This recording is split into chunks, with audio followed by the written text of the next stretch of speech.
is Bridging Health Care, and I am your host, Bridget. Thank you for joining me on this channel. The main focus is helping us to become highly effective healthcare worker, bringing informative, educative solutions to our world. I am so happy you're here. Sit down, relax, like, share, subscribe. Thank you.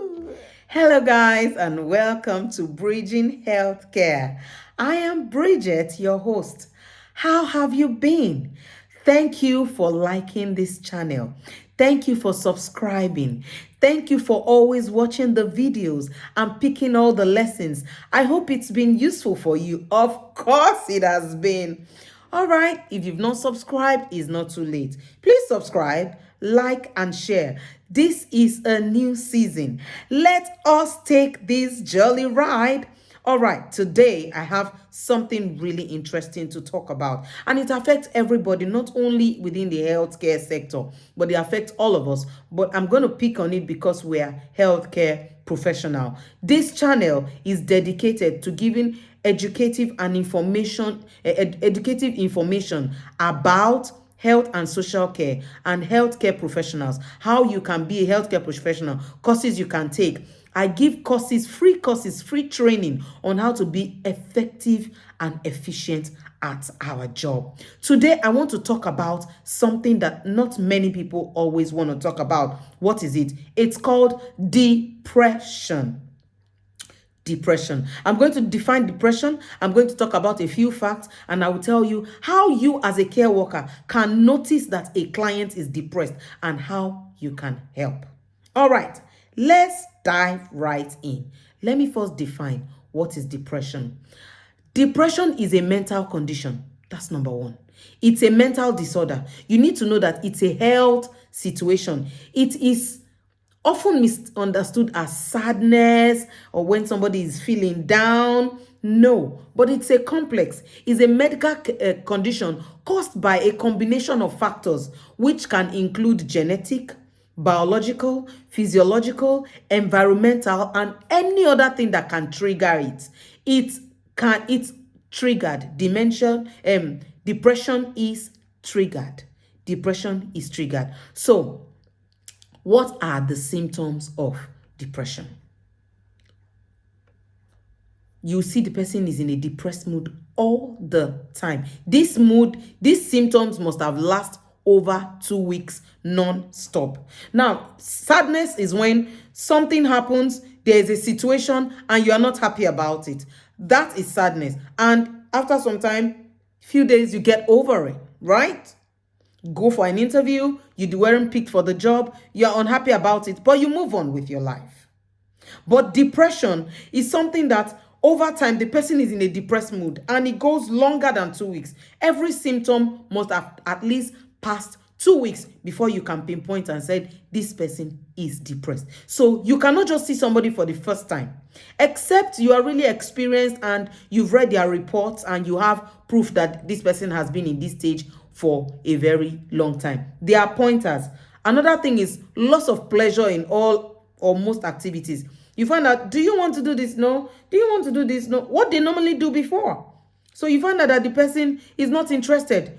Number three, significant weight loss or weight gain or change in appetite. Significant change in weight. You just see somebody that used to be slim and all of a sudden, boom, the person has gained weight, and it's not as if, that is one of the change in sleep pattern. They might sleep more or sleep less. You might see sunken eyes, change in activity. You see that the person is not as active as they used to be. The person is just a little bit different. You will know. Fatigue or loss of energy. Find out that the person is, I'm just tired. I'm tired. I don't want to do anything. I'm tired. Eat. I'm tired. Drink. I'm tired. Let's go out. I'm tired. Let's watch TV. I'm tired. The person is always tired. Fatigue or loss of energy. Also, diminished concentration. You find out that the person is not interested in things. When people start losing interest, so losing total interest, not interested in government, not interested in their kids, not interested in their spouses, not interested in their relationship, their schoolwork. You look at in life, they're not interested in life generally. you know that something is wrong with that person. When the person is feeling guilty or worthless, person is always negative. They're always looking for the worst in situations. They're always saying, oh, well, it's terrible. They're all in a hurry to say something bad about themselves. They're suffering from depression. And then thought of suicide. When somebody is beginning to think that I should just end it, I'll give myself a bullet, I will shoot myself, I'll kill myself, I'm tired of this life. When you start hearing things like that, something is wrong. Depression also has loss of pleasure, loss of activities, loss of mood. They are some of the symptoms of they are wide and really big, but I want to give us 13 facts about depression that you will use to know when you see somebody, you know that this person is depressed. Depression has different triggers. For some people, it's environment. Maybe they get to an environment where, so maybe somebody that was in a very high and mighty place, and then some things happen, and then they are relegated to the lowest of the lowest. Over time, it breaks people's hearts, and then you just see that this person is losing touch, this person is not talking, this person is not coming out, they don't want to go out, they don't want to be seen, they are running away from family members, and it goes over 2 weeks. Some people, it can be answers questions that were not answered. Some people, okay, I'm looking for my dad, I can't find my dad. They just grew up and then they found out that they needed to have their dad in their life. And because they've not been able to get the answers they're looking for, you start finding that they become critical, they're out of touch, they don't want to do anything, and this spirals over. And when most likely they think that is the reason why they are going through what they are going through, because most people that are depressed, they are not seeing what is happening, they are just seeing their situation. Their situation is what is directing them. Another thing is, number 3, depression affects the body. So you see that the person start having headaches because they are not themselves. The person start having stomach problems. The person start having aches and pain. There is clear physical damage on their body, because depression can cause physical damage to the body. Yes, it can. Also, it can be something that is called a gut feeling. So, the gut health will be bad, because somehow there's always this, is there this feeling when you're anxious, anxiety, and then there's a bubble in your stomach and gas is building up, and you find yourself, sometimes you're just producing flatulence. Flatus is fat, you're farting, or you are just, you're worried inside of you. And when this thing goes over time, it affects the gut health, because, it starts from emotion, in what you cannot handle, but it starts seeping into the physical. Now, a depressed brain looks different. It may look different from an undepressed brain, because some of the hormones that are supposed to be used are not used when depression happens, and those that are supposed not to be used regularly are used regularly. So a depressed person's brain is a little bit different from somebody that is not depressed. Now, depression can also be linked to a lot of health problems. If you look at my previous video, I've talked about dementia. Depression can be linked to dementia. It can be linked to many health conditions. And so just know that, and maybe somebody lost a child and they've not been able to have a child after them. Somebody might be, there are many triggers. Maybe somebody has been molested continually and there's no help coming. Over time, you will find that person depressed. So depression is a very serious condition. The people that are depressed might not even look depressed. Some of them even fake. They will come out and laugh and make people laugh. But inside of them. So that's why it's deeper than it looks. I even said one of the points that a depressed person's brain is different. So you might need to do a CT scan to be able to tell that somebody is depressed. We've had stories of stars, comedians who make people laugh, kill themselves from suicide. Why would you snuff life out of yourself? So depression may not show in the face. There was a time I was having a conversation with some female friends of mine just some time ago, and we're talking about depression and everything. And I'm somebody that likes to laugh. I like to make people laugh. I'm just that very, fun person. And, somebody just asked me a question that, Bridget, You're always laughing. Are you sure you are not hiding a depression under your shade of laughter? I had to go back home and check myself. Is there anything in me? And I couldn't find nothing. And after I'd done this research, I checked myself. And I said, no, I'm not depressed. This is me. These are I've been. If you know me from time, these are I've been. I'm always playful, So depressed people might not look depressed. So don't be carried away by the charade, by, oh, everything is fine. Oh, let's go have fun. But they are not having any fun. Exercise can help to manage depression. Dancing. I know that I'm one person that I love to dance, and I know that dancing, you can never go wrong in dancing. You are dancing you can't be frowning while dancing. You're moving your body, even if it's in a very funny way. Some form of exercise, taking a walk, getting fresh air, leaving the house, even having a shower. It goes a long way, honestly. So then it is also a common need for people to try more than one antidepressant when they are depressed. They want to sleep it over. They want to sleep. They keep using antidepressants. And antidepressants also have their own side effects. So, antidepressant will majorly just relax your muscles. There are fundamental issues that need to be addressed. If it's a health condition that has caused it, then that particular condition needs to be addressed. You see? So it's just, and then therapy may also be needed. This is number 10 point. Therapy is usually needed to help people that are depressed. They need to talk. It's a combination of therapy and medication. So it's not what one person can do to help people out of depression. So don't say, I'm going to help this person out of depression. No, you can only support. You can only care, What you eat can help or hurt depression risk. So if you're somebody that you're not eating right, it can actually make your depression worse. So it's also important to eat right. And then depression often occurs with coexisting anxiety. I talked about anxiety not too long ago. Anxiety builds up, and most times depression works alongside with it. So you need to check. Why are they anxious? Be anxious for nothing. Be anxious for nothing. In all things, be thankful. So you also, as a care worker, need to check out yourself.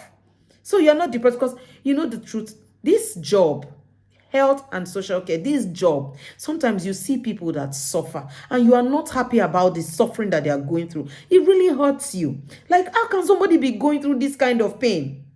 And that alone can get you depressed. Every day you feel you're not able to help the person. That's why you have to be in a good place as a care worker. You have to be in a good place as a care professional. It's very important that you are in a good place. That way you'll be able to help people. You'll be able to care properly because you need your sanity as well. So check yourself, because you might also be depressed. But if you find out early, it's easy to track it down. Depression affects people throughout the world. That's my last point. Everybody in the world. There are people in the world. It's not limited to a particular race or a particular country, continent. No. Everybody, every part of the world, there are depressed people. So how can you, as a care professional, be an important tool in the life of a depressed person in your job role? First off, remember, you're not the solution to their problem. You're not. So don't try to be a superhero. Don't try to play superstar and do what you're not supposed to do. Everything you should do must be within your care plan. Follow your care plan, please. Now, we have care plan, but how we do what we do matters. So that's why you yourself have to be stable. Check yourself. Is there any part of you that is showing that you are depressed? Deal with it first, so that you are coming to your client as a fresh person, not with something in your mind. Next, be positive. Be a very positive person, and don't take anything personal. So if your client is depressed, don't take anything personal. Try and be calm, be gentle with them, be patient with them. You have to be extra patient. And then when you start noticing these traits, and you start noticing that this person is probably depressed or is carrying out, report immediately. You have to start reporting. Reporting is key in our job, in our profession. Reporting is key. So report to your company, your supervisor, your manager, so that if there is a unit that supports that, there is a support that can be given to that client gets all the support they need, because treating depression is holistic. It's not just one person's role. There's a, like I said earlier, it's both emotional, and you have to treat it both with therapy and with medication. So only you cannot do the job. So it's very important that you report every single changes you notice in the client. Also, on your own, make sure that whatever you want to do for this client, let it be what they want. Even if the job description says, in the care plan, it says do it like this. Ask them, if they don't want it, don't do it. You don't force people. You don't push them, because you might be dragging them deeper. They are now afraid to even open up. And when they open up to you, let them know that you are opening up to me and I appreciate it. I will not go and talk your matter around, but I have to report to my supervisor. They are the only ones that we hear. So they need to know. You don't just say, tell me, and then the person thinks that nobody heard about it. And then the supervisor calls and say, oh, we had blah, blah, blah. And then the person is upset with you. And it worsens the situation. So please, as a care worker, let them know that whatever they are telling you, you are taking it in confidence, but you have to report to your supervisor and it will not fly around, and they are protected. Ensure to protect your client. I hope this video is tangible for someone out there. As you go about your job role, as you get ready to get into the healthcare professional, as you walk towards your goal, always remember that you will find depressed people, and how you handle them matters. What you do to a depressed person today will determine if they want to get out of bed tomorrow. Thank you so much for always being on this channel. This is Bridging Healthcare. Our job description is to raise, support, and bring educative information to healthcare professionals and to would-be healthcare professionals to make you highly effective and efficient at your job, teaching you the rudiments that will make you stand out. I am Bridget Ezobiako, also your co-laborer, a healthcare professional. I hope this video has been vital to you. Please subscribe, like, and share. And thank you so much for your time. Till the next time we see, stay sharp, stay efficient, stay effective, and be the best. Bye.